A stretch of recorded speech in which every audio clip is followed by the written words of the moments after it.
Good evening. Welcome to a special edition of Daddy Warpig's Kick Ass Streamcast. I'm your host, Daddy Warpig, the man, the myth, the legend, bringing you the biggest, the baddest, the best streamcast across the whole internet. By the way, you can also catch me on Twitter at Daddy_Warpig. At Daddy_Warpig, or you can read my completely awesome blog, daddywarpig.wordpress.com. That's daddywarpig.wordpress.com. Tonight is a special episode of the Streamcast because we only have one topic to talk about, and I'm going to hit that, and once I'm done, we're over. Hopefully, it's going to be really, really short. I'm planning for 15 to 20 minutes, much longer than that, and I think I will have talked way too long. So I'm going to start with the spine of this show is some comments I posted to Twitter last night that I think need or could use a broader audience. So I want you listening, if these comments strike you as insightful or interesting or helpful, I want you to send them around to anyone you think might need them, because what I want to talk about tonight, the title of the show is Hold the Line. And I think that this idea of holding the line is something that all of us could stand to hear every now and then. And so if you are feeling down, come back and listen, or if you know a friend is, send it to them. What we want to talk about, we're going to start with all the bad news last week. We had a slew of large, huge media organizations slamming Gamergate. And because of that, I started feeling down. A lot of other people started feeling down until someone in the Gamergate feed said this. They pointed out that it doesn't matter what media coverage we get, because and I'm rephrasing this obviously in my own words, our single point of pressure with all of these journalists is their advertisers. If their advertisers leave, we win. And when they see big news stories in the New York Times about a massive controversy surrounding games journalism, that makes them look bad. And because it makes them look bad, they want to pull out. And when they pull out, we win. So I'm going to start right there. This is a scandal. Advertisers hate that. Every time anti-Gamergaters attack us, it helps us. The reason why this has gone on so long is that nobody understood at the beginning of this. I don't even think we understood what vicious meme warriors gamers would be, how effective we would be in fighting this. Our message board wars, our flame wars, our battles over PS3 versus Xbox 360, our battles over our particular games that we love, our particular genres that we love, even if you love the same genre, two different games in the same genre, we would break up into smaller and smaller and smaller camps and have epic flame wars about these that would last for decades. This is what nobody understood about Gamergate. This is what I don't even think we understood about Gamergate. We do this for fun. We make memes, we spin memes, we make counter memes, we make arguments, we analyze technical capabilities of platforms. We talk about how much RAM is in one machine, how big the bandwidth on chip is. Is it a single system on a chip, or is it a discrete GPU? We talk about these things, about our hobby, about programming, all the time, and that's just the fans. That's not the people actually involved in doing the work in programming. Logic, reason, evidence, argumentation. This is what we did. Oh, yeah, and bitter, angry feuds that lasted for decades. This is what we do for fun. Every gaming forum you've ever been to does this, and every gaming forum that you've ever been to, all of those arguments were basic training for this fight. We know how to mock. We know how to disregard authority. We know how to take their slogans and posters and make them ours. This is our battlefield. They are fighting on our territory using our tools, and we use them better. They wandered into our territory and picked fights with us. This is our house.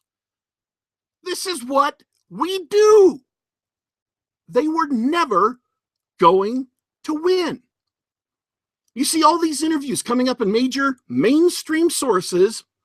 They have to run to reporters because that is their war, their tools, their territory. But those weapons can't hurt us so long as we fight. They can't drive us away. They can't make us quit. They can't kill us. We will be here tomorrow and the day after that and the day after that and the day after that because they can't stop us. Their tools are effective against large corporations. Their tools are effective against political parties. Their tools are effective against one single person. But we are not one single person. We are 10,000 plus individuals fighting 10,000 plus individual fights.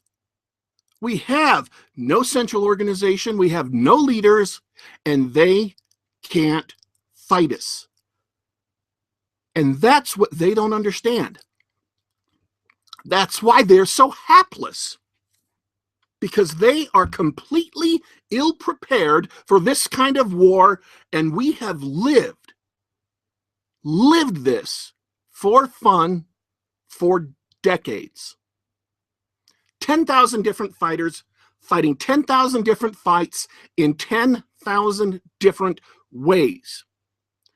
I want you, everyone who's listening, you all have talents, you all have skills, you all have interests, you all have things that you can do, and we've seen that in Gamergate. We've seen people who draw, we've seen people who write, we've seen people who do streamcasts, we've seen people who are actual reporters at news sites, and we've seen people who are amateurs who have beaten the actual reporters at news sites. All of you do different things, and all of those things can help us. So take the fight to them however you can. Draw, sing, write, whatever you think will help, do it. But while you're doing it, please remember to politely email sponsors, because sponsors are our pressure point. Sponsors are so much our pressure point. I'm going to come back to this in a sec. Gawker pulled the list of sponsors off their site in response to Gamergate. They're hiding. They're advertisers. They don't want us to know who gives them money because we've been so damn effective. I know because I've seen people say this. I've seen people tweet this to me directly. People say, I can't do anything. I can't contribute anything. Anyone can email, but that's not the important thing. That's not the critical thing. This is the critical thing. You don't know what good you've done because you can't see the people that your comments, that your ideas, that your voice has touched. And there are people out there who won't listen to me. They won't listen to King of Paul. They won't listen to Oliver, but they might listen to you and your unique perspective, your unique talents, your unique way of speaking, your voice. That's what they call it in writing. Your voice.